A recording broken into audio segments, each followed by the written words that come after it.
Welcome back, Interior Alaska. Becky Hawley here, filling in for Daryl Lewis with your Saturday sports. We have a busy night ahead of us, so let's get started. First up, day 3 of the Bonspiel. The Bonspiel is winding down, but competition is heating up as curlers at all experience levels are gunning for that championship game tomorrow. So far, we've had a pretty easy road compared to a lot of the other teams. Some of them have already curled 4 or 5 games, and we've just had the 3 so far. And that's because we've been winning. One thing about curling Bonspiels is as you start losing, you start dropping into a lot more games. So right now we're already in the A final. That'll be tomorrow at 1 o'clock, and so for us, it really is the easy road. It's fun and it's kind of emotional when you lose, but we try to do our best.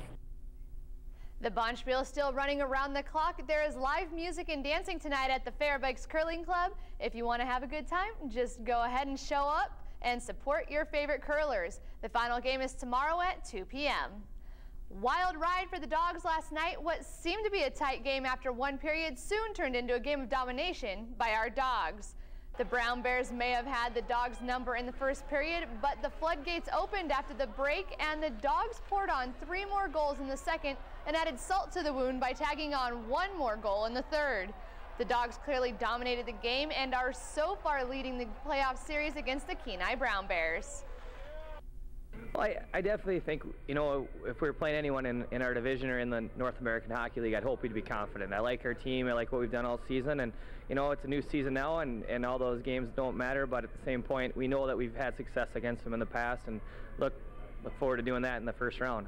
Like, we have great offensive ability with, like, the Fairbanks line of Linnell Munson and Hajdukovic, and then even Zach Vierling and Tyler Boyd. They all can put the puck away, so it's easy for a defenseman like me. Just move the puck up and then they can put it in. And talk about an emotional game with ups and downs. Today's Butler VCU game had it all, including heartbreakers as one team learned that their championship run has ended. The game was tight from tip-off, and there were lead changes and game changers throughout this semifinal game between the 2 underdog teams. VCU was a Cinderella story this year, whereas Butler came back to this year's dance with something to prove. Turns out, Cinderella isn't going to the big dance this year, as Butler held on for the win 70-62. Butler will be playing in its 2nd straight championship game. Well, these guys have played against all the good players on teams from all the major conferences and a lot of the mid-major conferences, so they're not afraid.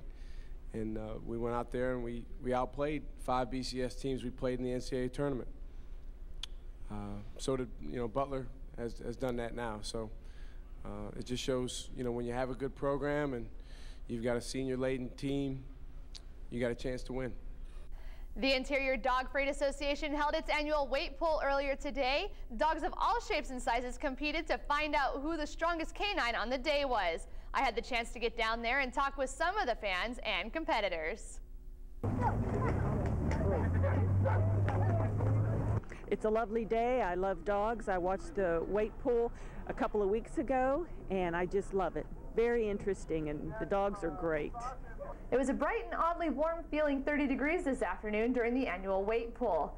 Fans of all ages came out to watch the strongman of dog competitions today outside of Bentley Mall. The dogs. I love the dogs. It's great to come out and see how much they can pull and how friendly all the dogs are and the people that are with them. It's really good atmosphere to be at. The dogs are put into different weight classes, from ultralight, weighing between 25 and 60 pounds, all the way to heavy, weighing in at 125 pounds and up. While some owners compete with their dogs for pure brute strength, others compete to stay in shape. They're sled dogs, and so this is like cross training that they get to do another activity, and it's just fun to spend time with them, and it's a bonus if they do well as well. Lucy's dog Brooks, while shy, was strong enough to win the ultra competition today. Other onlookers brought their dogs to the event not to compete, but to get exposure for future endeavors. We actually had another dog that passed away, but he was in the weight polls, and he did very well. He got 2nd place his last time he pulled, so I'm not sure how we heard about the Interior Freight Dog Association, but we were coming out last year with our other dog and pulling with him. In all, today saw 17 dogs come raring to go. Well, sort of. Now what's crazy is some of those dogs, even the small ones, were pulling upwards of 1,200 pounds on those sleds. And the next weight pull is scheduled for 2 weeks from now. It will be held on April 16th during the outdoor show at the Carlson Center. And that's all I have for you in sports tonight, but stay tuned. Katie will be back with your weather.